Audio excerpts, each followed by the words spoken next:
Morning students. Last class में insurance law के जो हम बात कर रहे थे लाइफ इंश्योरेंस के टॉपिक के बारे में, लाइफ इंश्योरेंस कॉर्पोरेशन के जो स्टार्टिंग प्रोविजंस थे सेक्शन 3 के वो हमने पढ़े थे।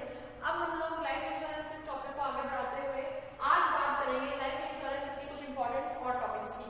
हम बात करेंगे जीवन बीमा निगम अधिनियम 1956, उसमें जो बोर्ड ऑफ डायरेक्टर्स के बारे में, लाइफ इंश्योरेंस कॉर्पोरेशन में जो बोर्ड ऑफ डायरेक्टर्स होते हैं, संचालक मंडल जो होता है, उनके बारे में क्या उपबंध किए गए हैं। ठीक है, तो आइए शुरू करते हैं। बोर्ड ऑफ डायरेक्टर्स यानी कि निगम का संचालक मंडल। हम बात कर रहे हैं लाइफ इंश्योरेंस कॉर्पोरेशन के संचालक मंडल के बारे में। तो लाइफ इंश्योरेंस कॉर्पोरेशन में बोर्ड ऑफ डायरेक्टर्स होते हैं, संचालक मंडल होते हैं, ठीक है ना। आगे संचालक मंडल के जो सदस्य हैं, वर्तमान में इसमें 7 सदस्य हैं। कितने सदस्य हैं? 7 सदस्य हैं, 7 मेंबर्स है। प्लस ये जो है वो इन एवरी मंथ, प्रत्येक माह में जो है वो अपनी एक मीटिंग करते हैं, ठीक है ना। प्रत्येक माह में वो अपनी एक मीटिंग करते हैं, मीटिंग, ठीक है। इस संचालक मंडल के सदस्यों का कुछ कार्य जो आपको बताए गए हैं, हालांकि निगम की धारा 6 में है, उनमें से कुछ प्रमुख कार्य मैं आपको यहाँ बताने जा रही हूँ, ठीक है। तो निगम के संचालक मंडल का जो है, निगम का जो संचालक मंडल है, इसके क्या प्रमुख कार्य है? देखिए कि निगम की नीतियों का निर्धारण करना। तो सबसे प्रमुख इसका काम क्या है? निगम की नीतियों का निर्धारण करना। निगम जो है वो दिन प्रतिदिन के कार्य कैसे उससे संचालित होंगे, जो भी उससे संबंधित उसके अधिकारी कर्मचारियों से जुड़े हुए जो भी नीतियां हैं वो कौन डिसाइड करेगा? वो डिसाइड करेगा निगम का संचालक मंडल, ठीक है। फिर बात आती है कि जनता की बचत से राष्ट्र निर्माण में योगदान, कि हम जो भी हमारी बचत होती है, जैसे जिन्होंने LIC करवा रखी है वो LIC में डालते हैं, क्योंकि LIC क्या है? प्रोटेक्शन के साथ साथ इन्वेस्टमेंट है, ठीक है। हम विनियोग करते हैं हमारी बचत को, हमारी बचत को लाइफ इंश्योरेंस कॉर्पोरेशन आगे विनियोग करता है देश की विभिन्न योजनाओं में। जनहित से जुड़ी जो योजनाएं हैं उसमें इस राशि का प्रयोग किया जाता है। तो इससे क्या होता है? हमारे साथ साथ देश की तरक्की करता है। तो यहाँ पर राष्ट्र निर्माण में भी योगदान करती है। नेक्स्ट, बीमाधारकों के हितों की सुरक्षा। बीमाधारी यानी कि जो भी इंश्योर्ड है, जिन्होंने अपना लाइफ इंश्योरेंस करवा रखा है, उनके इंटरेस्ट को पूरी तरीके से प्रोटेक्ट करके रखा जाता है। ये ऐसे रूल्स रेगुलेशंस बनाते हैं, ऐसे नियम निर्धारित करते हैं जिससे कि बीमाधारकों के हितों की, ऐसी योजनाएं बनाते हैं जिससे कि बीमाधारकों के हितों की सुरक्षा की जा सके। और साथ ही साथ इस अधिनियम में भी हमारे जो इस अधिनियम में भी बीमाधारकों की सुरक्षा की गारंटी दी गई है। सेक्शन 37 अगर हम पढ़ते हैं इस अधिनियम का, तो उसमें कह रखा है कि बीमाधारकों के हितों की सुरक्षा की गारंटी दी जाती है, ठीक है, सरकार द्वारा, इस निगम द्वारा, ठीक है। अब बात करते हैं यहाँ इस अधिनियम जो ये बोर्ड ऑफ डायरेक्टर्स है, इसका अन्य कार्य है समितियों का गठन करना।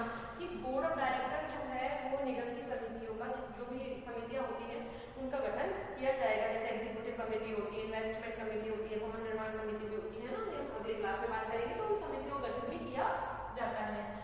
नेक्स्ट कार्य है इसका अधिकारियों की पदोन्नति व सेवा शर्तों का निर्धारण। तो जो भी इस कॉर्पोरेशन में, इस निगम के जो अधिकारी है, जो भी कर्मचारीगण है, उनकी सेवा शर्तों का निर्धारण, उनके संबंध में जो सर्विस रूल्स होते हैं उनका निर्धारण भी ये बोर्ड ऑफ डायरेक्टर्स ही करते हैं।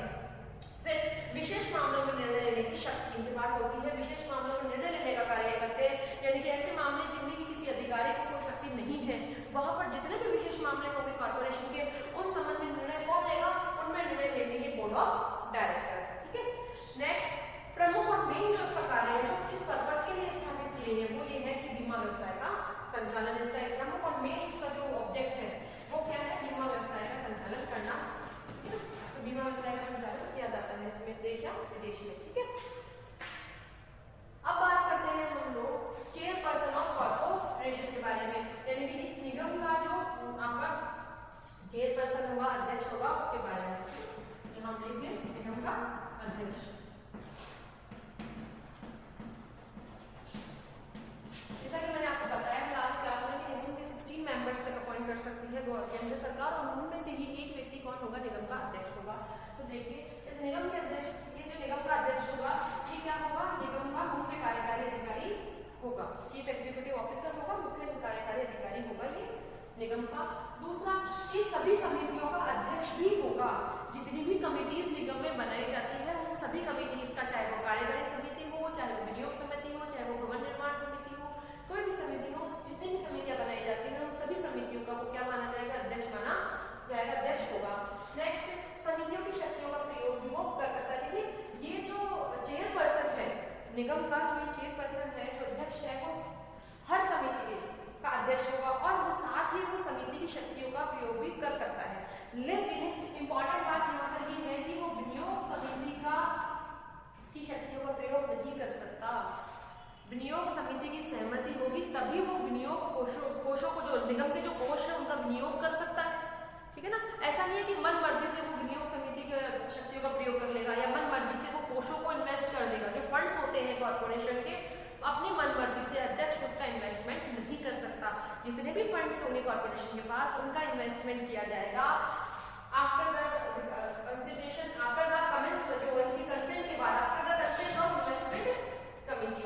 इन्वेस्टमेंट कमिटी के कंसेंट देने के बाद ही इन्वेस्टमेंट, जो फंड्स होंगे उनका इन्वेस्टमेंट किया जाएगा। अध्यक्ष स्वेच्छा से उनका इन्वेस्टमेंट नहीं कर सकता, कोषों का विनियोग वो स्वेच्छा से नहीं कर सकता। उसके लिए उसे क्या जरूरी होगा, विनियोग समिति की सहमति जरूरी होगी और उनकी सहमति से ही वो विनियोग समिति की शक्तियों का प्रयोग कर सकता है। क्लियर हो गई बात?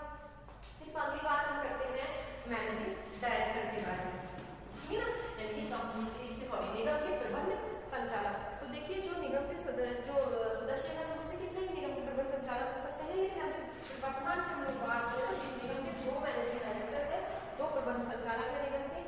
संचालक मंडली ये जरूरी नहीं है, जैसे मैंने यहाँ पे दिखाया था, संचालक मंडली का सदस्य होना आवश्यक नहीं है।